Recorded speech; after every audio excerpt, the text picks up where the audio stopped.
ये है कि एक तरफ आप कह रहे हैं करेंसी सर्कुलेशन से विड्रॉ कर रहे हैं, दूसरी तरफ आप कह रहे हैं कि लीगल टेंडर रहेगा। लोग ये कह रहे हैं कि जब सर्कुलेशन से विड्रॉ कर रहे हैं हम उससे खरीदारी कर नहीं सकते, तो लीगल टेंडर रहने का मतलब क्या हुआ? नहीं, खरीदारी क्यों नहीं कर सकते हैं?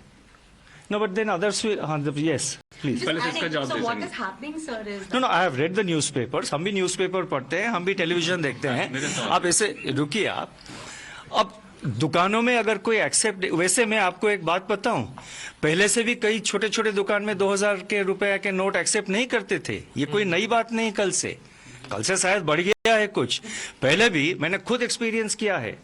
मेरे जानकारी के जितने लोग हैं उनका भी यही एक्सपीरियंस है। वो जब 2000 रुपए की नोट लेके जाते हैं कोई फ्रूट शॉप, कोई ठेले वाले के पास, कोई छोटे दुकान, वो कहता है कि सर मेरे पास चेंज नहीं है, आप ऐसा करिए, आप वो इसमें QR कोड में वो डिजिटली पेमेंट कर दीजिए ना, यहाँ पे लगी हुई है QR कोड, आप मोबाइल निकालिए, पेमेंट कर दीजिए।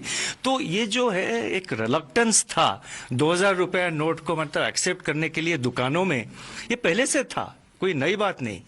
कल के बाद शायद बढ़ गया है, मैंने पेपर भी देखा कुछ रिपोर्ट्स, लेकिन मैं तो नोटिफिकेशन में हमने कहा है it continues as legal tender.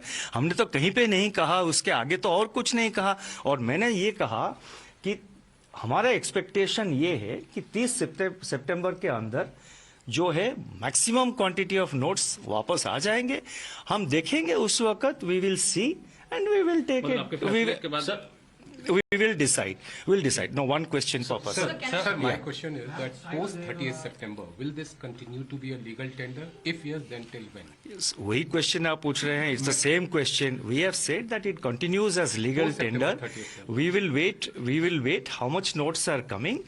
I cannot make a give a speculative answer कि 30th सितंबर के बाद क्या होगा।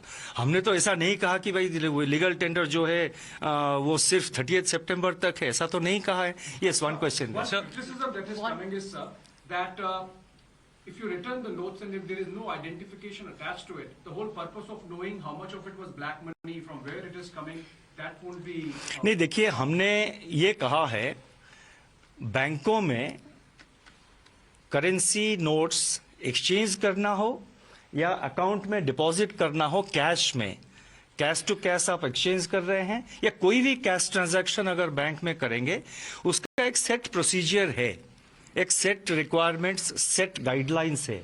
हमने ये कहा है जो एग्जिस्टिंग मैकेनिज्म है आपका, जो एग्जिस्टिंग प्रोसीजर है, आप उसको फॉलो करिए। हमने कोई एडिशनल प्रोसीजर नहीं लगाया है। जो एग्जिस्टिंग प्रोसीजर है, जो यूजुअल प्रोसीजर है बैंक में कैश डिपॉजिट का या कोई अदर कैश ट्रांजैक्शन, आप मान लीजिए आप जा रहे हैं एक कैश पेमेंट करके एक डीडी खरीद रहे हैं या कैश डिपॉजिट एक्सेसिवली आप कर रहे हैं, मतलब जैसे कि 50,000 इनकम टैक्स रूल एक है, आपको पता होगा, 50,000 के ऊपर अगर आप कोई कैश ट्रांजैक्शन करेंगे तो आपको पैन कार्ड डिटेल्स प्रोड्यूस करना पड़ेगा। तो जो एग्जिस्टिंग रूल है वो तो अप्लाई करेगा। या